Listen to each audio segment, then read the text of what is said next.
Hello, this is Rose Diamond from Tribe in Transition, and this is the third in a series of videos on how to transform grief and loss into wholeness, creative power, and renewal.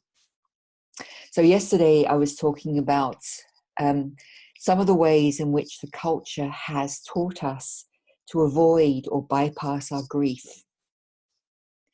And the trouble with that is that when we don't grieve, which is a natural process, we also cannot receive the many gifts of grief. And so today I want to talk about what I mean when I talk about grieving well and some of the gifts that this can render up for us. So what is grief? Well, grief is an energy that moves through us whenever we experience loss. And when we experience loss, we also experience our attachments. So we're attached to what we've lost. So that can come in the form of losing someone we love to death, a parent, a child, a partner, a loved one. And in these situations, we are deeply intertwined with the other. Body, mind, heart, soul are intertwined in this relationship with the other who has passed on, or who maybe have a life-threatening illness, or we know that we're getting ready to lose them. So the process of grieving, in this case, when we've lost someone we love, that we've known over a long period, is unweaving the threads that bind us to them, which doesn't mean that we lose our love for them. My experience is that those people that I've lost, they never leave me fully. They're always, one of the gifts of the grieving process is that they become those things that I loved about that person become part of me, become integrated into me. But the process of grieving is the slow and steady taking back of the threads of the self from the relationship, withdrawing them from the relationship, which no longer exists in the physical form. It's no longer there in our life. So if we were to continue to grieve forever for that person, there would always be this sense of loss, always this sense of something missing. And that in a way never goes away fully. But over time, the loss lessens, and over time we take back more and more of the goodness of that relationship into ourselves so that we can go on living. So, and the same happens, if we're grieving a loss, and we may be grieving loss for, if you have a life-threatening disease or a very debilitating illness throughout your life, or you've been abused in the past, and you're carrying that abuse or trauma in your body, then there's a grieving process that needs to happen for those parts of yourself, and the taking back of the parts of yourself that have been lost in that abuse or to that illness. Taking back your strength, taking back your courage, taking back your vitality, so that you can go on living. So as this energy, so the energy of grief is activated when we experience the loss, and grief includes many, many different emotions. So sadness, obviously, anger, abandonment, betrayal, disappointment, despair, joy.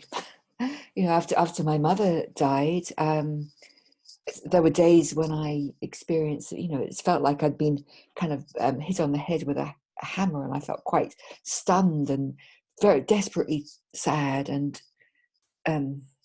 despairing that she'd gone. And yet there are other days when I just felt like I really light and open up and free. So grief can be very surprising. We have this whole gamut of feelings that we experience coming from the movement of grief through our bodies and our minds. So an important part of the process of grieving well is to make space to experience and to feel and to allow the movement of all these different emotions, to find out the messages, the intelligence that these emotions have and what they're trying to tell us. So, you know, if we're experiencing anger, you know, first of all, it's important to make room for that anger to move through the body and be released in a responsible way, so that we're not dumping it on others or hurting ourselves with it. But there may also be a message in that anger. The anger may be telling us that there is part of ourselves that we gave up in order to be in this relationship, that we need to take that back. We need to claim that back for ourselves. It may be the anger of coming up against a reality which we don't want to accept. You know, when the current, we're right in the middle of the COVID-19 epidemic right now, when the lockdown started, one of my first responses, as I'm sure for many other people, was I felt angry, rebellious. I didn't want to go into lockdown. I felt like my freedoms were being taken away. And then there came a point where I realized, well, you know, this was a reality, a new reality that I was in. And if I would continue to be angry, then I was resisting reality. I was resisting what is. So there's no point in resisting. So I might as well drop my anger. So, you know, anger can have, you know, it can sometimes be a reactive force, which we need to just look at and decide that it's not really helping us. Or it can be a force which is telling us in some way that we've been disempowered, we've given away our power, and we can take that power back. So we choose to make space for the grief. We take all the time, we give it all the time it needs. And sometimes that can be weeks, months, even years that a grief can go on doing its work, working through us, informing us, showing us what's present within us, what within us needs to be mended, what within us needs to be released, what within us needs to be transformed. Grief is a really powerful messenger in this way. So grief is a movement, it's an energy, and every movement eventually comes to completion. So one of the really important parts of what I call grieving well is staying with your grief until you come to a place of completion.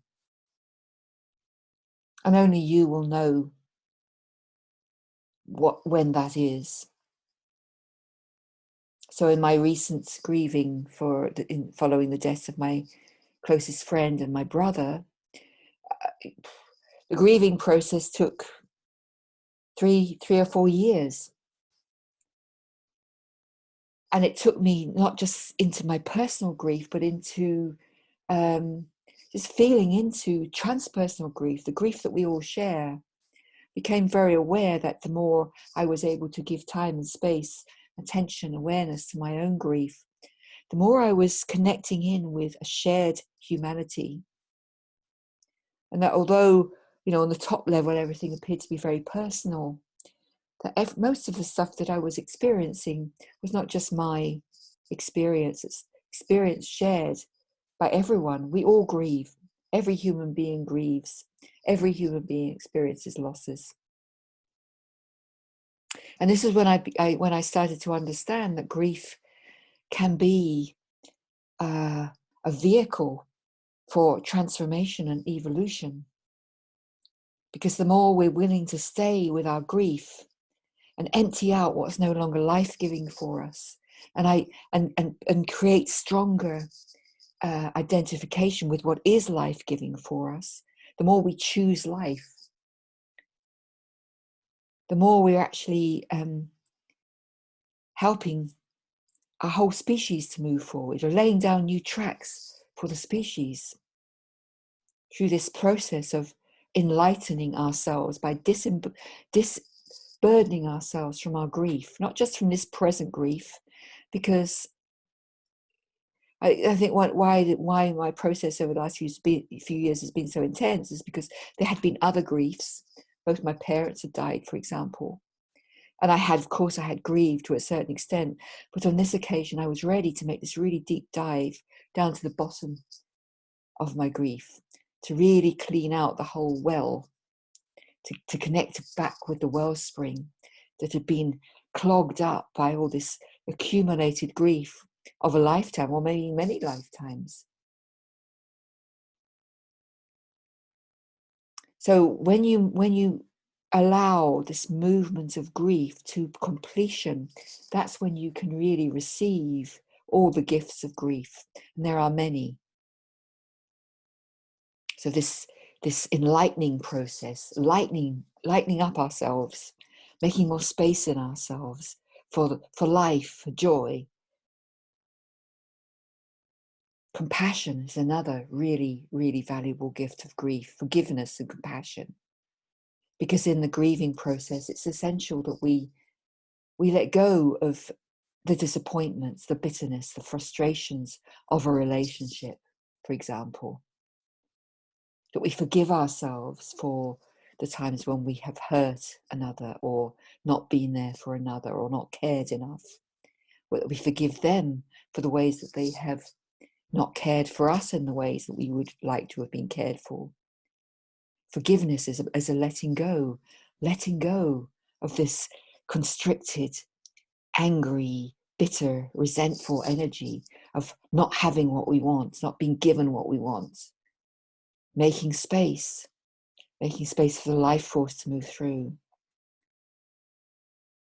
And through that process of forgiving ourselves and forgiving the other, we do come to compassion, which is compassion, feeling compassion with, feeling that sense of our joint humanity, that we are all one, that we're all connected, that in so many ways, 90% of us, we have a shared humanity. Our individuality is just the top level. So there's these two things that are happening. In one sense, through the grieving process, we're individuating, we're becoming more of our authentic, sovereign, individual selves by taking back the threads, taking back our power. And at the same time, underneath this top layer of individuation, we are also experiencing our rootedness, our groundedness in a shared humanity, our interconnectedness, which gives us a lot of strength. So there's a huge amount of strength and courage and resilience and new life that can come out of the grieving process. That's why I'm so passionate about it. I know it's not easy. It isn't easy to grieve. It's hard. It's a hard road. It takes courage. It takes courage to choose to just keep returning to sitting with death, to sitting with grief and loss, to allowing all those feelings, to feeling to allow the tears, to allow the release. That's not an easy thing to do. It separates you for a time from others, because such a personal thing, such a private thing, really. Although many of us are learning how to share more of our grief, but usually it's essential that we take that time, that space to be with ourselves in our inner world, to find the courage to really hold all those emotions. And the gifts are many. The gifts are rich. And that's why I want to encourage you to take the deep dive, to do the deep healing journey, to see the value in it, to know that you can never actually live fully. You can never have all your resources available to you until you have done this deep dive, until you have released the grief, the loss, all those feelings, all those emotions, all those thought forms which no longer serve you, which no longer serve life. Thanks for listening.